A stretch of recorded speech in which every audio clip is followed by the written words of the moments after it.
Please join me in welcoming Secretary Rubio, Foreign Minister Wagner, and Foreign Minister Nduhungirehe.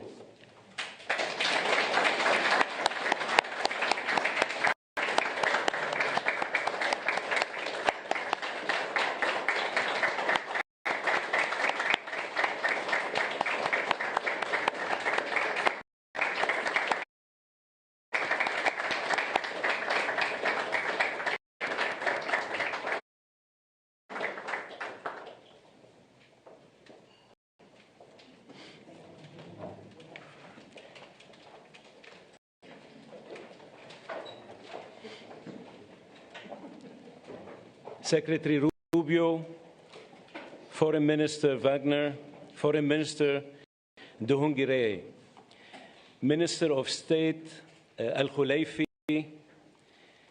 African Union Chairperson Yusuf, Foreign Minister Ducey, ambassadors, members of Congress, distinguished guests, members of the media, ladies and gentlemen. Thank you for joining for the historic signing of a comprehensive peace agreement between the Democratic Republic of the Congo and the Republic of Rwanda. In a moment, Secretary Rubio and the foreign ministers of the DRC and Rwanda will sign an agreement that builds on the Declaration of Principles signed here on April 25th. With their signatures, the peace agreement will enter into force, bringing an end to a 30-year conflict and setting both countries and their people on a path towards peace and prosperity. This would not be possible without the leadership and vision of President Trump. He has made peace a priority of his administration, and we have taken up his call to find a peaceful resolution to this conflict.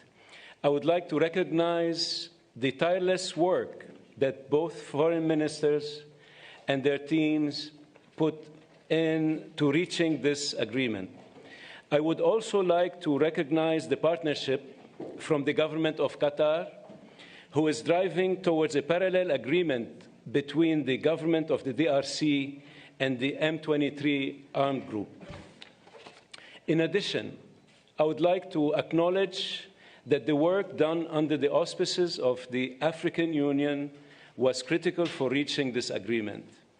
We look forward to coordinating with the AU chairperson and Togolese president, who is serving as the AU facilitator, to ensure implementation of the agreement. Finally, I would like to recognize the team here at the Department of State who facilitated the discussions and helped guide both sides towards this agreement. I will now turn to Secretary Rubio for opening remarks.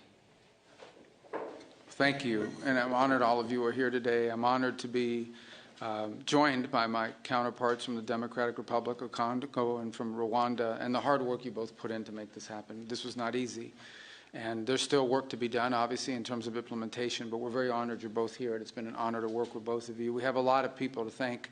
Obviously, the great team here at the Department of State who did a great job, Mr. Bulos, who did a phenomenal job. He's been on the job now about 10 weeks, and he's jumped all over this and really worked it hard, and you did a great job. And we are grateful to you for all of your work. Obviously, this could not have happened without such close friends and partners in the African Union and in Qatar, who we're working a lot lately with Qatar. We're doing a lot of things with you guys, and you've been very instrumental in the African Union. Without you, this couldn't have happened. I mean, you may put everybody together. I do want to recognize my what I say, former colleagues. It wasn't 6 months ago. I was still a senator, but they're here now, Senators Rounds and Risch. Senator Risch is the chairman of the Foreign Relations Committee and a very close friend of mine, and he's obviously watched this issue very closely. He's made it a priority. And Senator Rounds, who's been talking to me about this before I was even nominated to the position and even during the nomination process. And we have others who are not able to make it today that I also want to recognize, Senator Coons and Booker. There's been a lot of interest in this, and we're grateful to all of them. They were invited, but I guess, you know, there's stuff going on in the Senate, as you know. And but we're grateful that both of you are here, and it's instrumental. This is, you know, an important moment after 30 years of war. President Trump is a president of peace. He really does want peace. He prioritizes it above all else. We saw his intervention in the conflict between India and Pakistan. We saw his intervention most recently as a few days ago in a very dangerous war, right? A very dangerous war that could have really spiraled out of control, and his intervention made that possible. And there are other places that we want to see this, but we're very excited about this, and we can't wait to have the heads of state, the presidents of the respective countries here in Washington in a few weeks to finalize the complete protocol and agreement. But today is an important step in that direction, and we're grateful to be able to host it here at the Department of State. And just thinking, we think sometimes about peace. It's not just about ending wars. It's not just about saving lives. It's about allowing people to live. It's about allowing people to now have dreams and hopes for a better life, for prosperity, for economic opportunity, for a family reunification, for all the things that make life worth living. Those things become impossible when there's war and when there's conflict. So we're grateful to have played the role we've played. We acknowledge and recognize there's still more work to be done. But we thank you all very much for being a part of this historic and important day. This is really why I wanted this job, or why I embraced this job so much, is moments like this. This is, in essence, the Department of State is really the Department of Peace. It's designed to bring people together, both in our relations with other countries, but to the extent we can use the stature and the influence of the United States to bring others together. It makes the world a better place. And I honestly believe that when there's peace in the world among friends who may have disagreements and conflict, it does help America. It does help make America stronger and safer and more prosperous. It gives us partners we can do business with. And partners that we can work with to address insecurity and threats to our national security and to our collective national security. So we are grateful to both of you. I know how hard this was and how much work went into it, and we know there's more work to be done. But we are grateful to have you here today. We're honored to be a part of this. We're excited to be a part of it. And again, I do want to thank everyone here in our Africa Bureau and at the Department of State. And once again, our superstar there, Mr. Boulos. What do you want to do next after you're done with this? Sudan. Yeah, very important. Actually, very, very important. And you're very involved in that as well. So what are you guys doing this week in Qatar? You guys want to work a little? Yeah, we are grateful to all of you. Thank you. Thank you. Thank you, Mr. Secretary. I now turn to the Foreign Minister of Rwanda for remarks. Thank you. Secretary of State Marco Rubio, Minister Therese Kaikwamba-Wagner, the Chairperson of the African Union Commission, Mahmoud Yusuf, Minister of State Mohamed Ali Khulaifi of Qatar, my colleague, Minister of Foreign Affairs of Togo, Robert Dussey, Senators, dear colleagues, good afternoon. Let me begin by expressing our sincere appreciation to President Donald Trump for his personal engagement in facilitating this historic agreement. We also extend our gratitude to the Secretary of State, Marco Rubio, Special Advisor Masad Boulos, and the entire State Department team. Your dedication has been indispensable. This agreement is the product of months of coordinated efforts by multiple actors. It is very important to note that the State of Qatar has played an absolutely central role.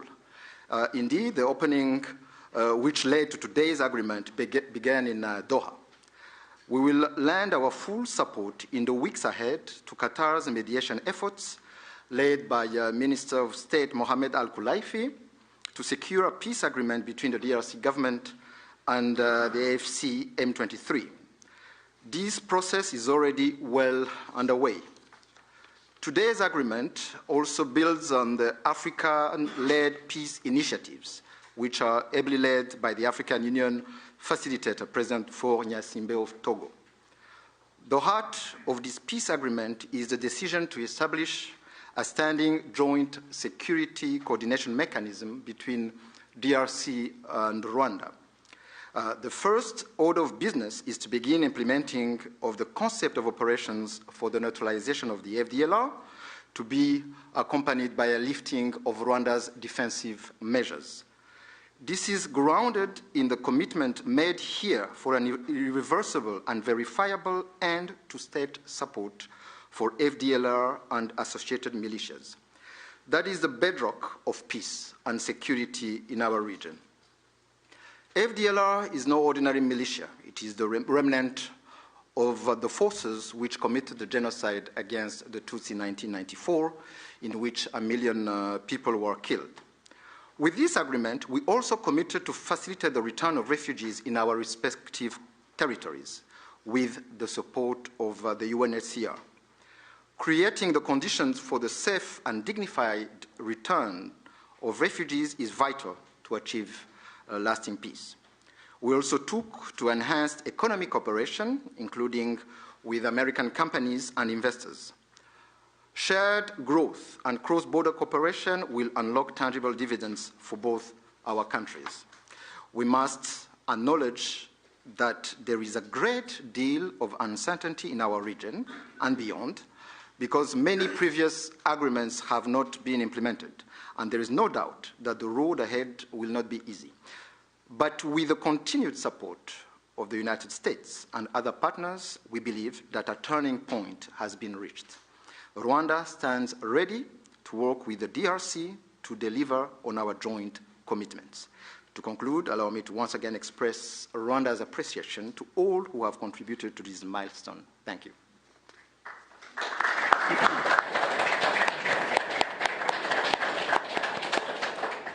Thank you, Mr. Minister. I now turn to the Foreign Minister of the Democratic Republic of the Congo. Mr. Secretary of State, the Honorable Senator Marco Rubio, Dr. Massad Boulos, Senior Advisor for African Affairs, His Excellency Mr. Mahmoud Ali Youssouf, Chairperson of the African Union Commission, His Excellency Mr. Olivier Nduhungirehe, Minister of Foreign Affairs of the Republic of Rwanda, His Excellency Dr. Mohamed bin Abdulaziz Khelaifi, Minister of State at the Ministry of Foreign Affairs of the State of Qatar, His Excellency Mr. Robert Dussé, Minister of Foreign Affairs of the Republic of Togo, Senators, Excellencies, distinguished guests, and to all Congolese citizens following this movement, wherever you may be. 2 months ago in this very room, we signed a Declaration of Principles, a first tangible step to break with deadlock and chart a path towards peace. Today, that choice takes shape and sustained efforts have come to fruition. With this peace agreement, we open a new chapter, one that calls not only for commitment, but for the courage to see it through. By signing this agreement, we reaffirm a simple truth. Peace is a choice, but also responsibility, to respect international law, to uphold human rights, and to protect the sovereignty of states. Those who have suffered the most are watching. They are expecting this agreement to be respected, and we cannot fail them. This agreement builds on the efforts of many. First and foremost, we want to express our sincere gratitude to His Excellency President Donald J. Trump for his commitment to this peace process. His leadership kept this process focused and goal-oriented, and that from day one. This was further characterized by the quality and resolve of the entire U.S. team, illustrated by the critical support of Senator Rubio and Dr. Boulos. We salute His Excellency, President Félix-Antoine Tshisekedi Chilombo, for choosing the harder path, a peace rooted in principle and in the dignity of our people. We thank President João Lourenço of Angola, facilitator of the Luanda process, for laying critical foundations. We are also grateful to the State of Qatar and to His Highness the Emir, whose leadership was instrumental in convening the first direct meeting between our two heads of states in March, a courageous step that laid the groundwork for dialogue. Qatar has since facilitated further talks in Doha and remained a principled and steady partner throughout this peace effort. The African Union, through its chairperson and the appointed facilitator, His Excellency Faure Gnassingbé of Togo, have anchored this process in African ownership. Finally, we thank the negotiating team of both the DRC and Rwanda for their perseverance and devotion. This moment has been long in coming. It will not erase the pain, but it can begin to restore what conflict has robbed many women, men, and children of: safety, dignity, and a sense of future. For the Great Lakes region, it offers a rare chance to turn the page, not just with words, but with real change on the ground. Some wounds will heal, but they will never fully disappear. They may grow over, but the skin will forever remain thin and frail, and deep down, the flesh will still remember. At times, we will feel numb, and at others, we will feel a sudden pang that will remind us of what was lost forever. The scars we carry on our bodies and in our souls will remind us of what must never be forgotten, repeated, or accepted. A few days ago in Kinshasa, a coalition of women's organizations shared a clear message with me. Nous ne voulons pas d'une paix d'élite. Nous voulons une paix réelle, vécue, partagée et construite avec nous. We do not want a peace shaped by elites. We want a peace that is real, lived, shared, and built with us. To our fellow citizens in the East, this agreement was signed with you in mind. It provides for the disengagement of armed forces, the protection of civilians, the return of displaced persons and of refugees under government authority, and establishes a follow-up mechanism to ensure compliance. These are not just words on paper. They must now be translated into action with justice, accountability, and political will. This peace agreement is the starting point, not the end goal. It must now be followed by disengagement, justice, and the return of displaced families, and the return of refugees, both to the DRC and Rwanda. However, no text, however carefully negotiated, can carry on its own the weight of peace. I still remember, on the day we signed the Declaration of Principles, a member of the US team said, "If it were easy, it would have been done a long time ago." That holds true now more than ever. What we have signed is only as strong as our will to implement it. We, the DRC, will certainly and resolutely fight for this agreement to be respected, not with our words, but with our deeds. Today, we have chosen peace. What matters now is that we protect it and prove to our people and to the world that even in a region marked by deep scars, dignity and cooperation can prevail. So now, our work truly begins. Thank you.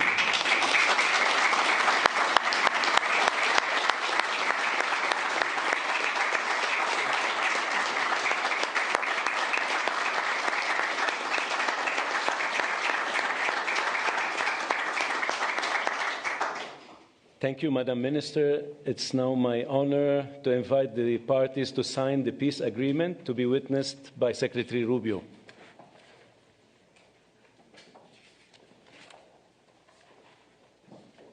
The agreement being signed includes provisions on the respect for territorial integrity and the prohibition of hostilities, the disengagement, disarmament, and conditional integration of non-state armed groups, the establishment of a joint security coordination mechanism, the facilitation of the return of refugees and internally displaced persons, as well as humanitarian access, the reaffirmation of MONUSCO's mandate, and the establishment of a regional economic integration framework. The agreement also includes an annex on the functioning of the Joint Security Coordination Mechanism and the full text of the concept of operations of the Harmonized Plan for the Neutralization of the FDLR and disengagement of forces / lifting of defensive measures by Rwanda, which was agreed to under the auspices of the Luanda process on October 31st, 2024, and adopted by the foreign ministers on November 25, 2024. With the parties' signatures today, the agreement immediately enters into force. Thank you very much. Congratulations.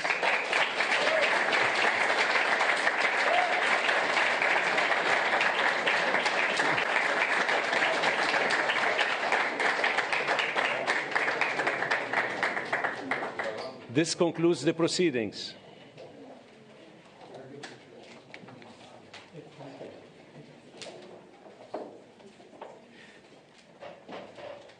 Kindly stay seated while the parties depart. Can we get a quick picture with the two senators? Yes, please.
I think we're fine. Are we off? On me, sir. 1, 2, 3.